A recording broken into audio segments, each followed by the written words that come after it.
Alrighty, guys. So we've got 30 milliliters.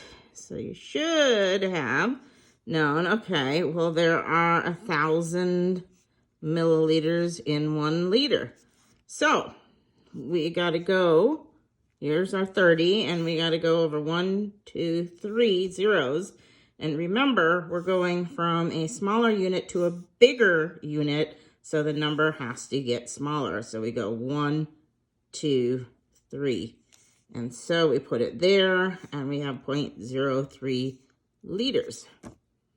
So here we have 2.3 liters. And again, you know, there are 1,000 milliliters in 1 liter. And so here, 2.3, and we're going from a big unit to a smaller unit. So we gotta have the number get bigger. So we got to go over 3. We go 1, 2, 3. And so that's going to be 2,300 milliliters. Okay. So here, 23 minutes into seconds. So we can go 23 minutes. And here we can use the idea that there are, 60 seconds in 1 minute, or 1 minute over 60 seconds. So we can use either of those, and we realize we got to get rid of minutes. So this is going to be the one that we want. So we have 1 minute on the bottom, 60 seconds on top, and that gives us, let me pull up my old calculator. Oh, okay. Oh, come on. All right, here we go. Sorry, my calculator was, my other phone was acting up. Heavy's phone. All right, so that gives us 1,380 seconds, okay? So convert 2.4 hours into minutes. And we know, well, there's 60 minutes in 1 hour, or you could say 1 hour in 60 minutes.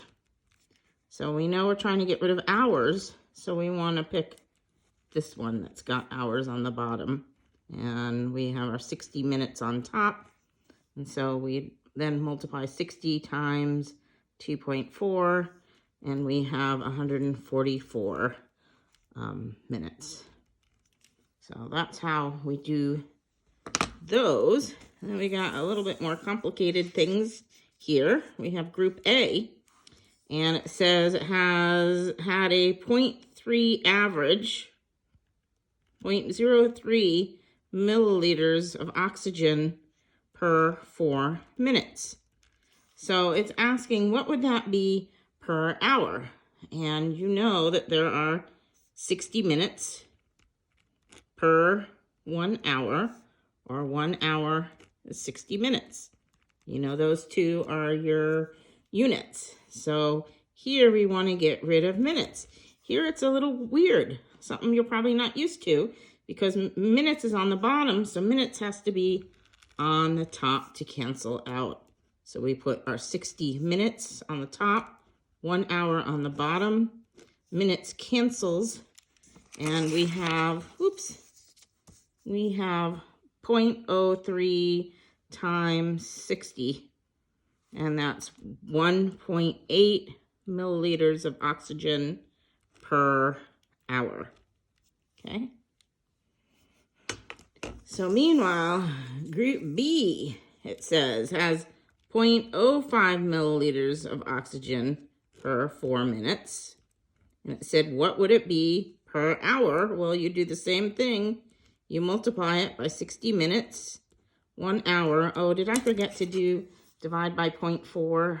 I mean, by 4, 0.03. Let me go back to the other one. Times 60 divided by 4 is 0.45. Oops. Sorry about that. 0.45. Okay.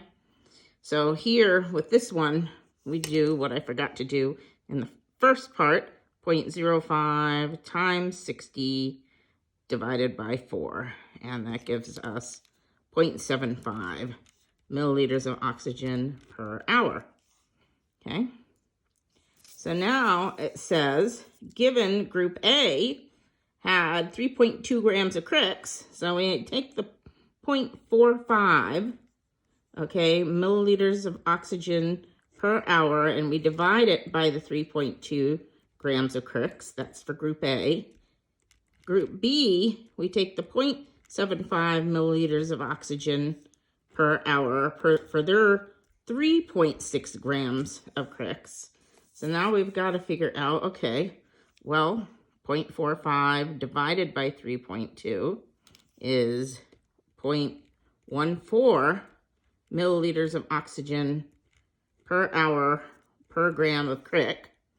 And group B, 0.75 divided by 3.6, that is 0.21 milliliters of oxygen per hour per gram of cricket.